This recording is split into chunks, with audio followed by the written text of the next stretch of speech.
Hello, friends. In this short video, I would like to talk briefly about money and investments. There is a heated debate whether we should stop SIPs or not. Actually, this the concept of SIPs have started a few years ago, and it's doing good, and people are following the same trend.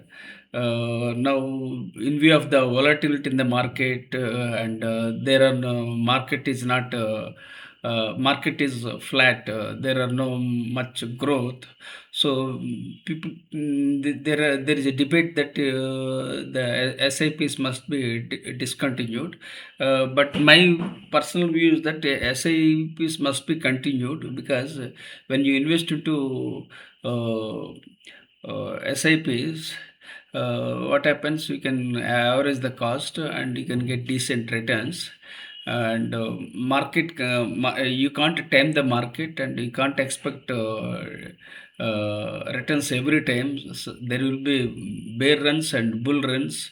So it's part of the game, and you should be resilient and you should keep moving in the right direction, and you have to take in the stride. Now, coming to the mutual funds, if you are working from 9 to 5, the best thing is to invest into mutual funds.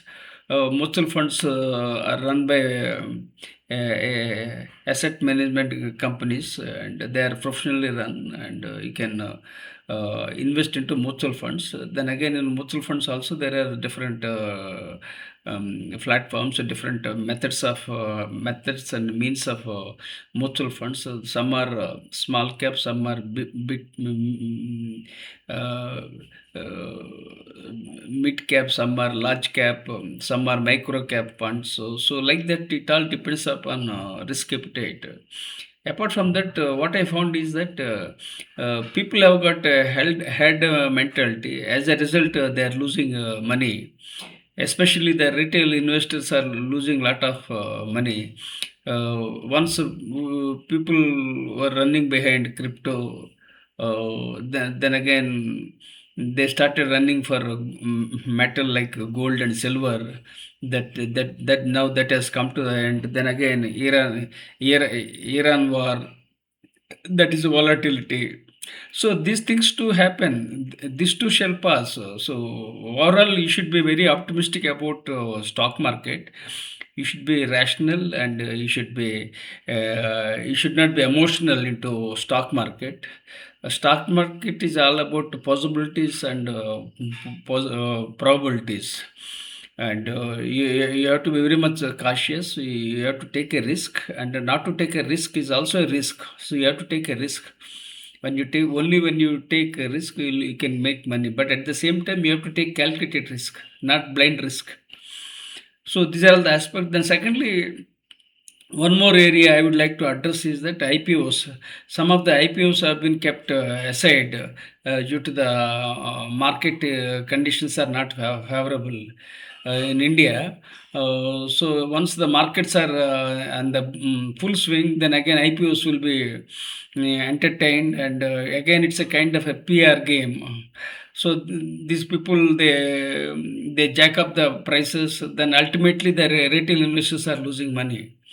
So around some 20, 30 years back, even I was subscribing for uh, uh, shares. Then it was oversubscribed. Then I was getting good returns. But that era has ended. Now the era is totally different, and 90% of the retail investors are losing money.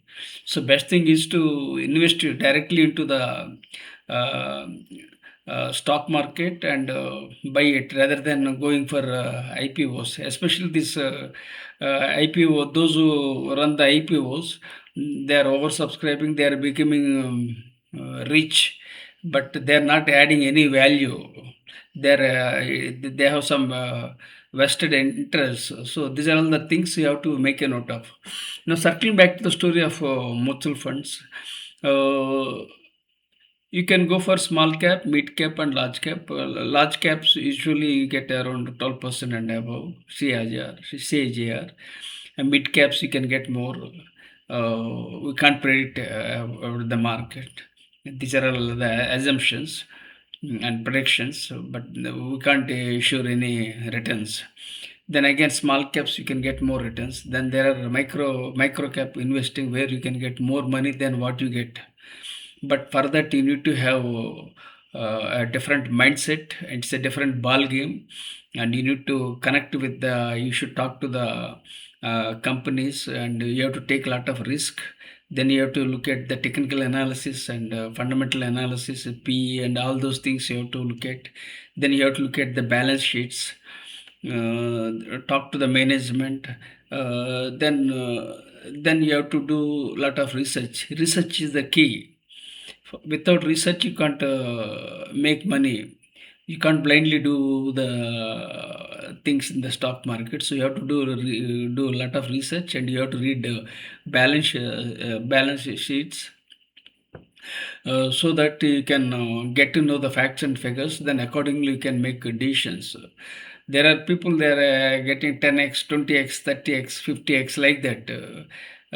But at the same time, very few people are getting money in 10x, 20x, 30x.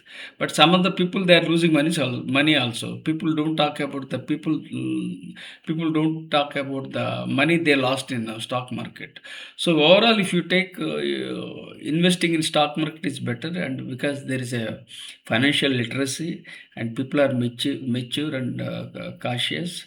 And I'm 63. I don't have any. I'm not financial independent, because the era I was born is different. But the era the young people are leading is really far better, and there is a lot of literacy. Technology is in their hands. Then again, Gen Z are very smart and brilliant, and they are tech savvy. They know how to make dishes better than the previous generations, like Gen X, Gen Y. So these are all the factors you have to make a note of. Overall, I'm bullish about Gen Z.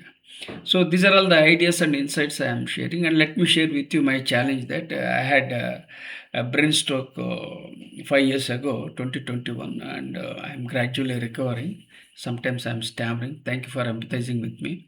I request you to consider subscribing and sharing with your networks. With gratitude.